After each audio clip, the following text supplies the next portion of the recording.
माझ्या प्रिय भावाने बहिणीनो, धीर फार महत्त्वाचा आहे. विश्वासाच्या प्रवासामध्ये जो विश्वास आम्ही जिवंत देवात ठेवलेला आहे त्यामध्ये आम्हाला पुढे पुढे नेण्यासाठी एक गोष्ट महत्त्वाची आहे आपल्यापैकी प्रत्येकाच्या जीवनात, आणि ती म्हणजे आपण जिवंत देवाला ओळखणं फार गरजेचं आहे. स्वतः परमेश्वराचं वचन बायबलमध्ये लिहिलेलं आहे.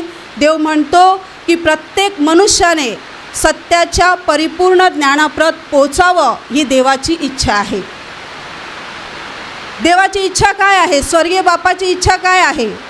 प्रत्येक मनुष्याने सत्याच्या परिपूर्ण ज्ञानाप्रत पोचावं. सत्याचं परिपूर्ण ज्ञान माणसाला व्हावं ही देवपित्याची इच्छा आहे. आणि सत्य काय आहे? प्रभू येशू म्हणाला, मीच मार्ग, मीच सत्य आणि मीच जीवन आहे.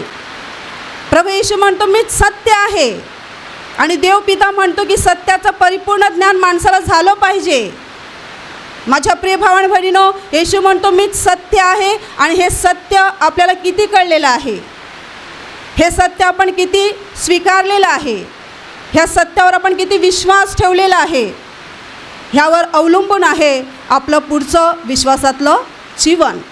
वचनात काय म्हटलेलं आहे? धीराने सत्कर्मे करीत राहून आपण स्वर्गाची आशा मिळवलेली आहे.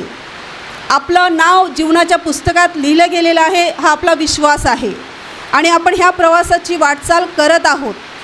माझ्या प्रिय भावांनो बहिणीनो, पण हा प्रवास करत असताना, ह्या प्रवासामध्ये चालत असताना आपल्या अंतःकरणात धीर असला पाहिजे. विश्वास जो आपला आहे धीर असला पाहिजे. विश्वासामध्ये आपण भक्कम असलं पाहिजे. आणि आपण या प्रवासामध्ये चालत असताना जेव्हा आपल्या जीवनामध्ये संकट येतात, दुःख येतात, आजार येतात, तेव्हा त्यातून बाहेर पडण्यासाठी आपण फार उतावळे झालेलो असतो.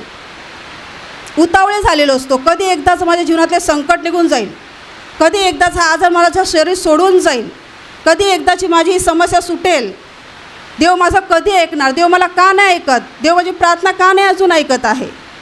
जेव्हा तुम्हाला देवाच्या घरात येताना काही त्रास होतो, काहीतरी तुमच्या मार्गामध्ये अडचण येते, तेव्हा माझ्या प्रिय भावांबरोबर समजून जा की सैतान तुम्हाला देवाच्या घरात, देवाकडे येण्यासाठी अडवत आहे.